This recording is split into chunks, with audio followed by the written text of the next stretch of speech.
بسم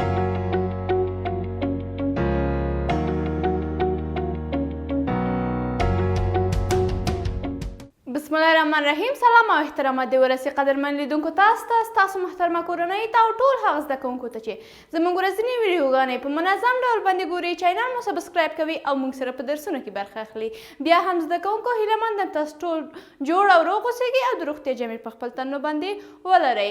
قدرمن لیدونکو بیا هم خپل درس پیلوو. زموږ نن درسي ټولګه بیا هم مضمون مو فیزیک ده. د درس عنوان مو هم زده کوونکو ولې یو جسم له کلک یعنې زده کوونکو جامد حالت څخه اوبلان یعنی مایع او بیا هم ګاز حالت ته اوړي. دې ناحیه کې زده کوونکو عنوان د سوال په شکل باندې شوی ده، خو اصل کې زه به تاسو سره نور د مادې میخانیکت خاصیتونه هم تاسو سره شریک کړم.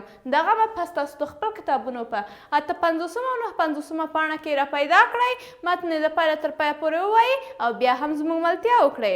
زده کوونکو نن درسي ټولګې په جلسه کې زه غواړم تاسو ته ووایم څنګه جامد حالت پیښیږي، څنګه مایع حالت پیښیږي، څنګه ګاز حالت پیښیږي. که څه هم ستاسو په دې نوي څپرکي کې چې لومړنی عنوان زده کوونکو د مادې میخانیکي خاصیتونه و، په میخانیکیت باندې دغه فصل پیل شوی ده، خو بیا هم تاسو ته تیر مبحث کې د جامد مشخصات زده کوونکو مایع او بیا هم ګاز دپاره مې تاسو ته جدولک کې مشخصات وویلې چې اصل زده کوونکو په جدول ته کتلو او هغه مشخصات چې ما تاسو ته تشریح او توضیح کړ یو تعریف د هر یو حالت لپاره جوړیږي. او موږ وویل زده کوونکو چې یو ماده په درې حالتونو پیدا کیږي: جامد، مایع او ګاز. دغه درې حالتونه هغه حالتونه دي چې ماده پکې پیدا کیږي او همدې ډول باندې د یو حالت نه بل حالت ته اوړي. دا چې زده کوونکو څه ډول د یو حالت نه بل حالت ته اوړي، دغه فاز په څه ډول باندې تغیر خوري، راځئ په نن درس کې ووایو. زده کوونکو په درس کې ویلي وای پوهیږو چې په کلکو اجسامو کې د مالیکولونو ترمنځ متقابله قوه ډیره زیاته ده. تاسو په تیر مبحث کې زده کوونکو بیا هم ویلي متقابله قوه، د جذب قوه او دغه مالیکولونه په جامد اجسام کې ډیر یو بل سره زده کوونکو نږدې دي، ذرات ډیر دي او همیشه د اهتزاز حال کې دي. همدا علت دی چې دوی یو بل کلک نیسي. متقابله قوه زده کوونکو زیاته ده، دغه کلکوالی، جامدوالی او سختوالی ورکوي. کله چې یو جسم ته تودوخه ورکړل شي، تاسو زده کوونکو دغه جامد جسم دی یخچال کې کیښودل شوی او یا هم یو بل حالت تاسو په نظر ونیسئ، دغه جامد حالت ته نږدې شوی دی یا هم جامد ته تبدیل شوی دی، یعنې د ده حرارت اخیستل شوی. خو بیا هم که چېرته تاسو دې ناحیې کې درته تودوخه ورکړئ، څه حالت پیښیږي ورکړئ؟ وایي حرکي انرژي زیاتیږي. د جنبش انرژي زده کوونکو حرکي انرژي، دوی حرکي انرژي د انتقال انرژي چې دوی یو حالت څخه بل حالت ته تبدیل شي، جریان وکړي، وبهیږي، حرکي انرژي وایي زیاتیږي. نتیجه څه شی کیږي؟ د کلک جسم مالیکولونو رابطه ضعیفه کیږي. دا چې زده کوونکو مخکې مونږ وویل متقابله قوه یې زیاته ده، یو بل کلک نیسي، جامد حالاتو ته ورکوي. په دې ناحیه کې د مالیکولونو ترمنځ رابطه ضعیفه کیږي او باعث د دې کیږي چې دغه مالیکولونه یو بل څخه لرې شي او خوشې شي، ځکه چې رابطه یې ضعیفه شوه.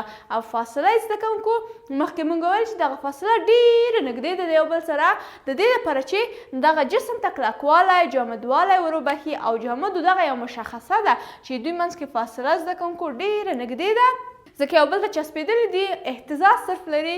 زده کوونکو د متقابل عمل قوه یې زده کوونکو ډېره قوي ده او په نتیجه کې وایم چې دغه کلکوالی د جسم یا هم جامد حالت ته ورکړی. نو دا چې کله د مالیکولونو ترمنځ باندې د کلکوالي قوه ضعیفه کیږي، دغه رابطه ضعیفیږي، فاصله یې په نتیجه کې زده کوونکو ډیریږي. کله چې فاصله ډیره شوه، که چیرته لږ ډیره شوه مایع حالت، که چیرته ډیره شوه دې حالت کې جامد حالت پیښیږي. نو زده کوونکو وایي داسې حالت ته رسیږي چې دغه کلکوالی پخوانی چې درلودو څومره کې متقابله قوه د دوی منځ کې زیاته وه، دا مشخصه د جامدوالو د زده کوونکو څومره یې زده کوونکو دې ناحیې کې څومره قوه تاسو پرې واردوئ تر څو دا مات شي، او یا هم دغه کلکوالي ترمنځ د مالیکولونو ترمنځ څه ډول قوه ده، فاصلې په څه ډول باندې دي، دا هغه مشخصات دي ما تاسو ته ویلي. نو دغه چې زده کوونکو آهسته آهسته له منځه ځي، تودوخه ځکه تاسو ورکوئ، تاسو تودوخه ورکوئ، یعنې زده کوونکو جامد حالت ته انرژي تاسو ورکوئ. کله چې تودوخه ورکوئ، یعنې همدا د زده کوونکو دې ناحیې کې تاسو هغه چې د جامد حالت نه مایع ته تبدیلیږي تودوخه ورکوئ، او هغه یخوالی د خپل د منځه وړي، په نتیجه کې مایع حالت ته تبدیلیږي. دا چې نتیجه څه شی کېږي زده کوونکو د نښې کې ویلي په اخر کې دغه کلکوالی یا هم نتیجه یې د منځه ځي او مخکینی کلکوالی د خپل نشي حفظ کولی ځکه چې تاسو تودوخه ورکړلې ده. او همدې ډول باندې وایي ټول مالیکولونو ضعیف حالت کې واقع کېږي. دغه مالیکولونه چې مخکې په ډېر قوي حالت باندې یو بل ته چسپېدلي وو، یوه ډېره قوي عمل د متقابل قوې په واسطه باندې سره یو ځای شوي وو، دغه فاصله یې په خپل منځونو کې ډېره کمه وه، دغه کلک حالت یې وو. وایي دغه اوس د منځه ځي او دغه ټول مالیکولونو ضعیف حالت ته واقع کېږي او ویل کېږي چې جسم تر هغې وخته پورې د بهیدو قابلیت لري. او دغه اوس هغه ناحیه ده زده کوونکو چې جسم بهیږي، جریان کوي، منتقلیږي او همدې ډول باندې مایع حالت نیسي. دغه ټول علت د څه شي زده کوونکو؟ لومړی جامد حالت کې وو. دغه ټول هغه علت دی چې تاسو د جامد جسم ته او یا هم دې ته تودوخه ورکړله، یعنې انرژي مو ورکړله، په نتیجه کې د ګرمه انرژي واخیسته یا هم دغه انرژي چې تاسو دې حالت ته ورکوئ یا هم دې جامد جسم ته ورکوئ، دغه انرژي اصل د تودوخې یا هم حرارت په شکل باندې وي چې ما تاسو ته تشریح کړې وه. نو په نتیجه کې دغه تودوخه تاسو د حده ورکړله، زیاته شوه، باعث د دې شو چې دغه مایع حالت ته ورشي او وبهیږي. وروسته د هغه څخه زده کوونکو دغه مایع جسم جامد جسم و، تودوخه ورکړل شوه، وبهېدو، مایع ته تبدیل شو، جریان کوي نور. نو دغه تبدیلوالی د جامد څخه مایع ته یا همدغه اوړېدل د جامد مایع ته وایي چې د جسم فاز تبدیل شو، یعنی د جسم حالت تبدیل شو. دې ته خپله د جسم فاز ویل کېږي. زده کوونکو جسم فاز بیا هم د جسم حالت ده، د یو حالت نه بل حالت ته چې تبدیلیږي، دې ناحیې کې جامد په مایع تبدیل شوی ده، یعنی فاز یې تبدیل شوی ده یا هم فاز یې تغییر کړی ده. په نتیجه کې زده کوونکو وایي چې د تودوخې دغه درجې ته چې د مالیکولونو ترمنځ حرکي باعث د دې کېږي حرکي انرژي زیاته شي، هغو په جنبش باندې راشي. مخکې زده کوونکو دوی اهتزاز کوه او ډېر نږدې فاصلې سره یو بل سره موقعیت درلودو. نو زده کوونکو وایم چې حرکي انرژي په منځ کې زیاتوي د جسم دغه کلکوالی و د دې درجې حرارت د دې له کبله مایع حالت ته او بیا هم زده کوونکو وایي که چېرته دې درجې حرارت ته بیا هم تاسو ادامه ورکړئ، زده کوونکو جامد ته مو حرارت ورکړو، مایع ته تبدیل شو، بیا هم مایع ته تاسې همدغه اندازه یا هم د دې څخه یو مقدار کم او زیاته تاسې حرارت ورکوئ، انرژي ورکوئ، دغه مستقیم په ګاز ډول باندې تبخیر کېږي. دا چې تبخیر شو په هوا ته پورته کېږي، په نتیجه کې وایي چې دغه حالت ګاز حالت ته تبدیل شو. نو دغه ټول علت او عوامل زده کوونکو ولې ویلي چې ولې یو جسم د جامد حالت نه مایع ته، مایع نه د ګاز حالت ته، دا چې تاسو انرژي ورکوئ، حرارت ورکوئ. دې ناحیه کې زده کوونکو وایي چې ستاسو دغه انرژي د حرارت په شکل باندې ده، د ته فاز بدلیږي او د یو حالت څخه بل حالت ته اوړي. په نتیجه کې زده کوونکو دې ناحیې کې ما تاسو ته یو ډیاګرام رسم کړی ده چې تاسو ته په ډېر ساده او اسان شکل باندې به در وښیي. جامد مایع درې حالته دي زده کوونکو. که چېرته و جامد ته موږ انرژي ورکړو او دغه انرژي تاسو ته بیا هم وایم زده کوونکو حرارت ته، د حرارت ورکول کېږي، مایع ته تبدیلیږي او مایع ته چې بیا هم تاسو حرارت ورکړي ګاز ته تبدیلیږي، تبخیر کېږي. چې ښه مثال زده کوونکو تاسو که چېرته دغه اوبه نهایت ډېر حرارت ورکړئ او جوش یې کړئ، هغه بالاخره داسې کېږي زده کوونکو چې بړاسونه کوي، بړاسونه یې د ګاز په شکل باندې هوا ته پورته کېږي. په نتیجه کې په لوښي کې اوبه کمیږي، وچې کېږي او وایي چې حرارت تاسو بې حده ورکړو یا هم بې حده انرژي ورکړل شوه، ډېره انرژي ورکړل شوه تر څو دغه د مایع حالت څخه ګاز حالت ته تبدیل شو.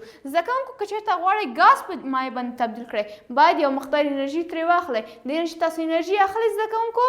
ما بیا هم تېر مثال تاسو ته راوړم زده کوونکو، دغه مایع حالت ته تبدیلیږي او که چېرته تاسو د مایع حالت څخه دغه انرژي واخلئ، بیرته دغه ګاز جامد حالت ته تبدیلیږي. ښه مثال هم زده کوونکو ما تاسو ته ویلی و چې دا چې تاسو اوبه یخچال کېږدئ، یخچال آهسته آهسته دغه اوبه زده کوونکو له ځانه حرارت لري، انرژي لري، د دې انرژي او حرارت پرې اخلي، پر ځای زده کوونکو باعث د دې کېږي هغه خپله انرژي د لاسه ورکړي، یخه هوا دې ناحیې کې منتقلیږي، اوبه یخ وي او جامد حالت ته نږدې کېږي. او یا هم زده کوونکو بل ژوندی مثال تاسو دغه خپله حس کړی ده، په ژمي کې ستاسو بدن ګرم وي کله چې تاسو د کور څخه وځئ، خو باندې چې زده کوونکو باد وي، باران وي، یخني وي او یا هم واوره وي. په دې صورت کې زده کوونکو کله چې چې هوا ډیره ګرمه وي ستاسې آهسته آهسته د بدن حرارت کمیږي.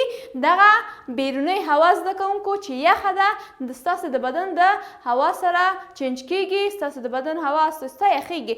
تر دې حده پورې نه یخیږي زده کوونکو چې ستاسو داخلي اعضا او یا هم وینه جامد حالت ته ورشي یا هم هغه یخ ووهي. خو دا چې دغه ستاسې بدن یخیږي یعنې انرژي ترې اخیستل کیږي، پر ځای زده کوونکو دې ناحیې کې ستاسې بدن یا هم ستاسې لاسونه او ستاسې بدن دا حس کوي چې آهسته آهسته یخیږي. نو دې حالت ته وایي چې مونږ انرژي اخلو.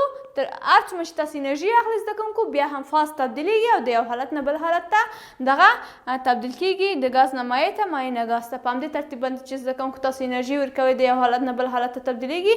زده کوونکو په همدې ترتیب باندې تاسو دغه انرژي ترې اخلئ تر څو دغه سټپوار بیرته خپله تیر حالتونه لاسته راوړي یا هم وایم چې مایع حالت ته تبدیلیږي او یا هم جامد حالت ته. نو قدرمن لیدونکو دا و زموږ نننی درس چې په دې مبحث کې بیا هم تاسو ته یو ځل د مادي میخانیکیت خاصیتونه تشریح او توضیح شول او تاسو ته دغه مبحث چې کاملا ستاسو په کتاب کې 2-3 صفحې تشریح او توضیح شوی ده ما هم تاسو ته په تیر لوست کې او هم زده کوونکو نن چې تاسو د سوال په بڼه باندې داسې مطرح شوی و زده کوونکو تقریبا ما تاسو ته هم د تیر درس اشاره په دې ناحیه کې وکړه هم د نوي درس اشاره. نو هیله مند یم زده کوونکو تاسو دغه مبحث په ښه ډول باندې زده کړی وي. تر بیا چې تاسو چوپړ کې حاضرېږم تاسو په لویه بخښونکي مهربانه الله باندې سپارم. ښه وخت ولرئ. الله پامان.